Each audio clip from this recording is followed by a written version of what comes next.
No, those aren't. That's a fish. I have weeds. This is not a fish. There he is. Come on, commit to it. You're down, aren't you? There's a nice fish. I just have weeds. It's stuck on the bottom. Uh-oh, what do we have? A lot of weeds on it. Uh-oh. Got into the lilies. There he's out. Back in him. She snagged on the lilies? Yeah. Ooh, there you go. Nice bluegill. That was worth the fight. It's a nice size bluegill there, Dan. Yeah, it is. How are we doing, folks? Today we're in northern Minnesota. It's mid to late June today, and we are fishing from a fishing pier today.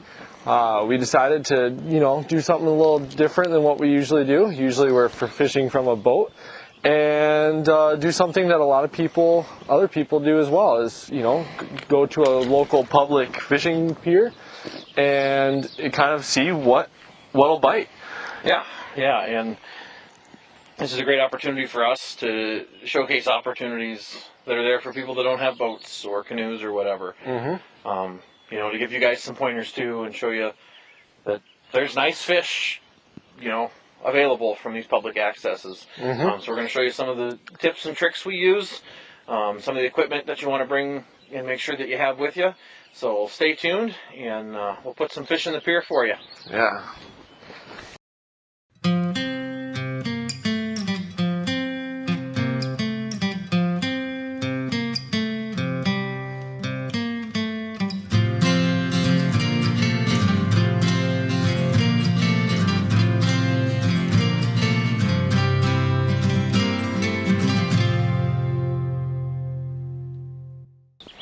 Ooh. There's a nice fish. There you go.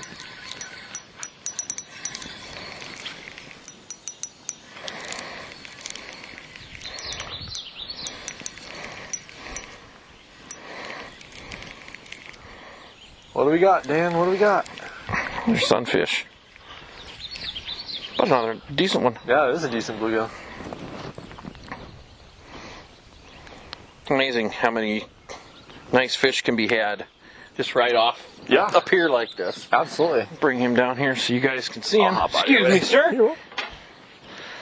Not a huge fish, but like we always say, if we were keeping today, that's the great size to clean there. Yeah. It's not the giant lunkers. Yep. It's not a little dinker. I mean, there's a good amount of meat on that fish. Mm-hmm. But we're not keeping today unless we absolutely have to, so throw him back. Let's run down some of the equipment we brought with us. Here. Some of the things that we strongly suggest you would bring if you're going to do this type of fishing. Obviously, rods and reels. I brought my panfish ultralight, and then like a bass rod. A medium-sized rod, just in case we get into something bigger and you don't want to fiddle with the ultralight. And the other good thing about a longer rod like that is you can increase your casting distance from the pier. That's not to say, the fishing's going to be better out deep, but it's nice to have that option. And it allows you to cover a larger area, too. Both from side to side and further out. Yep. So we prefer to bring a heavier rod like that. And then as far as other equipment, we brought some chairs in case we get tired of standing. Mm-hmm. You want to have a place to sit down. And then just light tackle. I just brought a tray of terminal tackles, hooks, sinkers, bobbers. Then I got my tray here as well. I got crankbaits, twister tails, jigs, slip knots. Just a variety pack, if you will. Something that kind of covers all the different areas I could possibly want to fish. And so much of that boils down to knowing the lake and investigating what kind of fish are in there. And we know here we're going to have bass, sunfish, northerns, maybe a sucker or two for fishing off the bottom. It's kind of a mixed bag. So we just kind of brought some panfish and game fish stuff. And then, multi-tool with a good hook sharpener on it, pliers with cutters. Or a knife to cut fishing line. Yep, that's always good to have. And we brought live bait. Yep. Brought So some worms, and then to go with like the worms, you need something to keep them cool. Also helps keep your drinks cool is to bring just a small cooler with a couple ice packs. Allows you to keep your bait cool.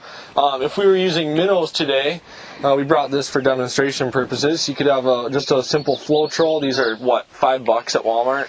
Yeah, $10 you maybe. Getting anywhere, and if you don't have that, this is a little styrofoam. You know, the $2 styrofoam bucket from the bait shop will work in a pinch. But these are great because with a length of rope, you can just tie them off to the dock here, And just throw them over the side where they're easy to get to, and then you've got fresh minnows to use all day. And then we have a landing net. Yep. The reason for that is, you know, if we did get into, you know, a 30-plus inch northern or a 24-inch bass or something, it's nice to have that option. A good long-handled net. I was just about to say. Get down. You can go clear under there. You can come over here. You know, when you're fishing on the docks or the piers like this, you're usually up higher above the water, maybe more higher than you would in a boat typically. Yeah, and some of the piers are even. I mean, you know, they're fixed piers, and the water level, if it drops down, I mean, you're looking at several feet down before you can even get to the surface. And so that's where a long handle can be very beneficial. This one in particular is just a fixed length, but there are some that they sell that are adjustable, depending on like your what you're fishing off of. It allows you to really reach those fish. So, and you know, that's kind of the bare bones. I mean, if you know, we were packing a long distance. I mean, we had a short walk here, but if we were going a long ways, you know, the tackle trays and the pliers, you know, a lot of that fits into a backpack. Yeah. You know, and you can just throw it on your back and go. You know, we had to make a few trips because of the chairs, and obviously we have camera equipment that most people aren't going to be bringing with them. But no, it's a real, you can pack light. And the other two things I'm going to mention are rain gear and sunscreen and bug spray. yes. We had fought with some mosquitoes earlier today. We got the bug spray out. We're okay now. But, you know, those are kind of fishing essentials you're going to bring anywhere you might go. But, yeah, it's just a couple of things. You know, it's different from the boat full of stuff we usually have. Yeah. And it's something anybody can do. Yeah, and it's public access. Anyone can come down here at any time. And it's just nice to showcase this and show people, you know, the quality of fish that can be had right off a dock. Yep. That being said, let's try and catch some more. I know. I'm still trying to catch a nice bass or a pike with this thing here. So.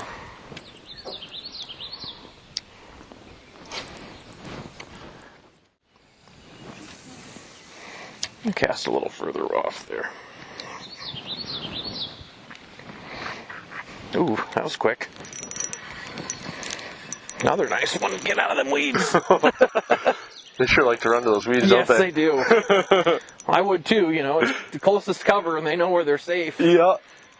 Almost like they've darted there, getting away from a northern. Another nice bluegill. Wow, Dan. Again, not huge, but just that quality of fish where, like I said, if we were cleaning fish today, we'd be in good spirits. And he's not. Just right in the cartilage there. Walk him down and show him off as well. Again, that nice quality size, just what I would be looking for if I was going to be keeping fish. Beautiful fish. Yep, I'll get her back in there. So, as far as rigs today, again, we kind of explained what we brought for tackle. So, you know, I'm just using a simple slip bobber and a sinker and a light wire hook with a night crawler. You know, it doesn't get any simpler than that. But one special thing about the slip bobber I am using is I'm using a Thill wobble bobber.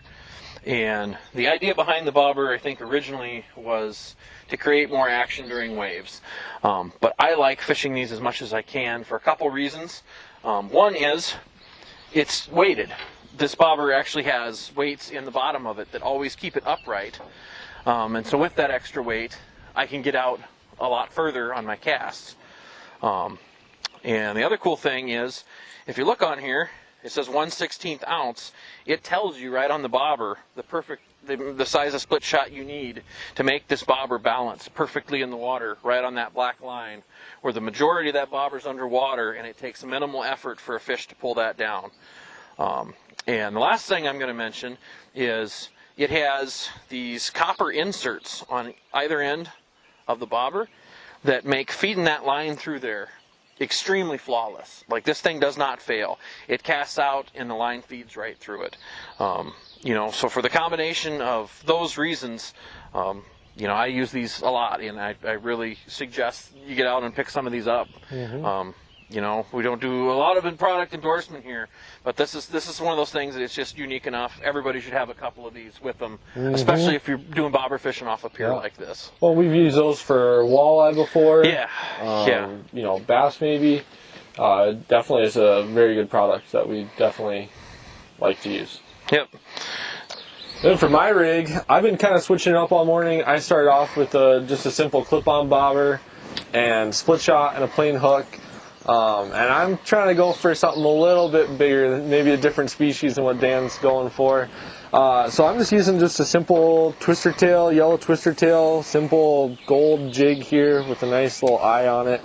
And I expect that you can catch maybe a really nice crappie or bluegill, or largemouth bass or northern pike. Just kind of seeing what bites, sort of a thing. But I might have to switch over back to a bobber, possibly, Dan. If you keep nailing them right there. I don't know. We'll see.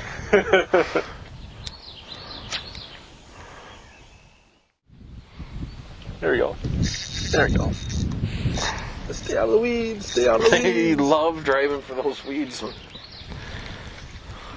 Ooh. That's a nicer fish. Yeah. Rock bass.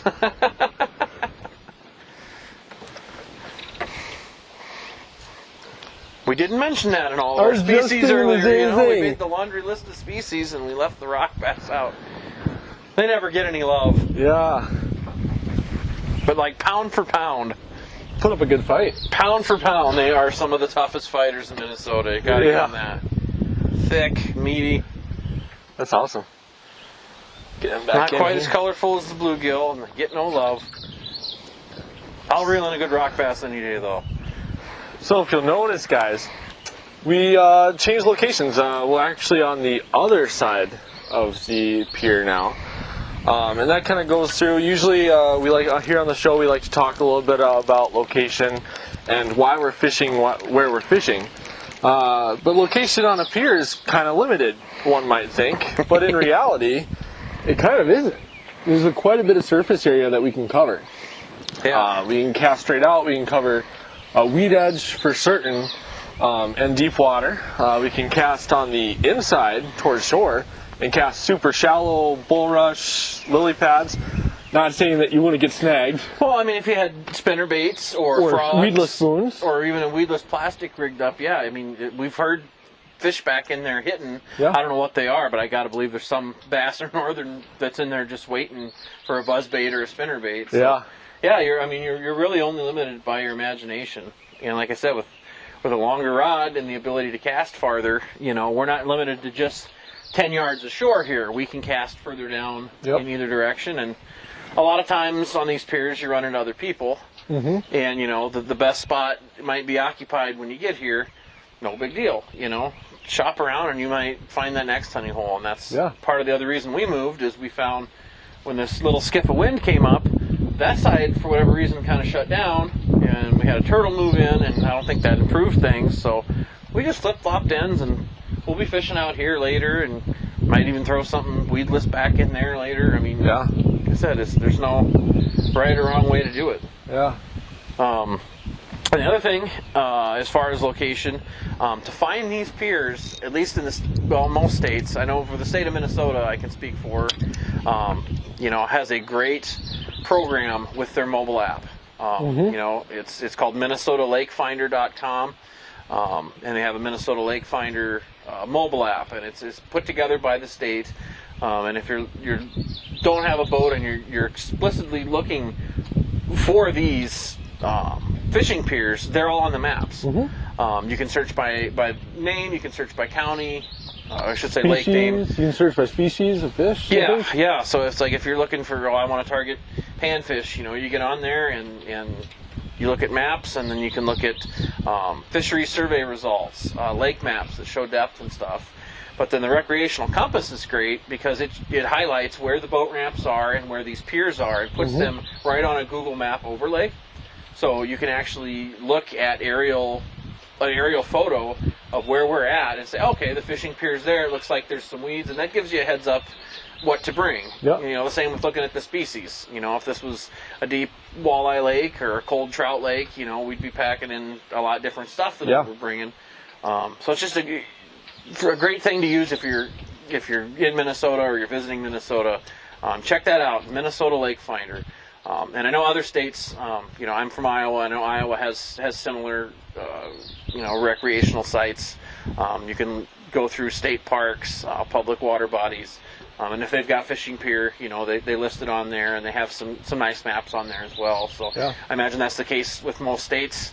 So just get on there, just get on the internet and search around and see what you can find. And it does a lot of the legwork for you.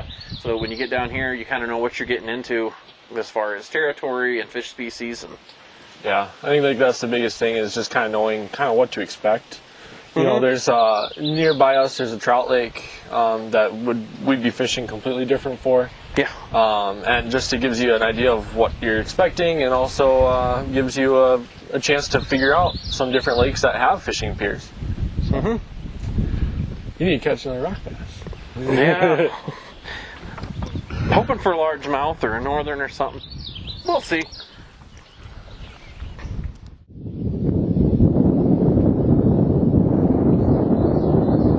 There you go. There's a hit.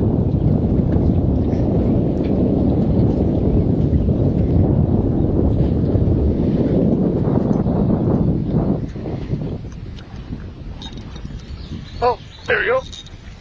Oh, just a little guy. Kind of uniquely bluish green though. Yeah. Just a little guy.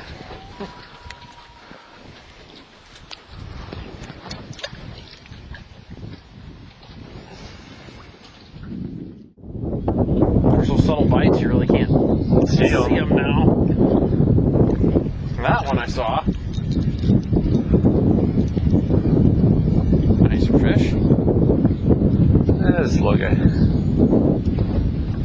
Better than my perch.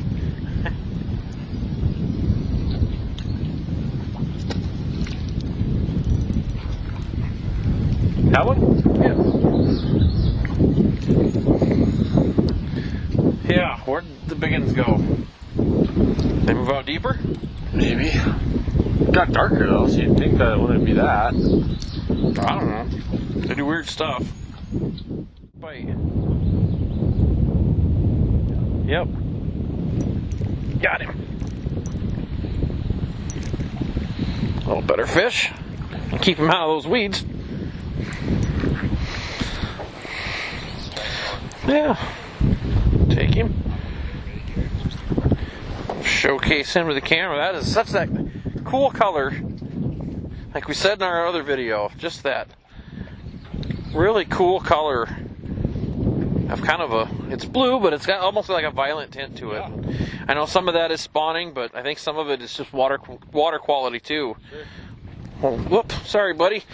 Get you back in the, there, he's free. Alright, well I think that's going to do it for us. Yeah. I mean, we covered a few different techniques, and really the only thing we found was panfish, but if two people were so inclined to put a day in and start filling the basket, you'd have a good quality fry at the end of the day, and some nice pictures. And so it's nice and relaxing fishing too. We were able to bring the lawn chairs out with us. Just sit down, throw out a bobber, and just kind of let it sit and have a good time. Yeah, I mean throw a cooler and a grill in, and and make a day of it. Bring the family out, because I mean there's so many opportunities for people to come out. These things are only out here to be used, and I think they're in some cases really underutilized. Yep. And it bothers me to see that, because I don't want funding for this type of thing cease or slow down, because it's a great opportunity for anybody. Shoot, it's like Junior's obsessed with fishing, Mom's got errands to run, drop him and Dad here for an hour or two and just let him have some fun. I mean, it doesn't have to be an all day, everyday thing, but it's a great opportunity to introduce new people to the sport, and especially people without vessels, like I said earlier, for them to have an opportunity to come out and catch the quality of fish that we were catching is just amazing. And it's really important to me that people understand how easy it is to come out and catch those fish, and how they can have fun doing it. Yeah. Well, to recap, we're out here on a fishing pier, just throwing for whatever can bite. Yep. And having a good time. So yeah, so I hope we helped you guys out, show you some of the equipment you can bring, and just how easy it is. I mean, one of these, like, all these fish have been within probably 50 feet of us that we've caught. So to show you just how easy it is to come out here and fish from shore and have a good time doing it. Yep. So, get online and find one of these places and come out and make the day your own. So, until next time, I'm Dan. And I'm Alex. We'll see you on the water. Or on the pier. Or on the pier. Or on the shore. There you go.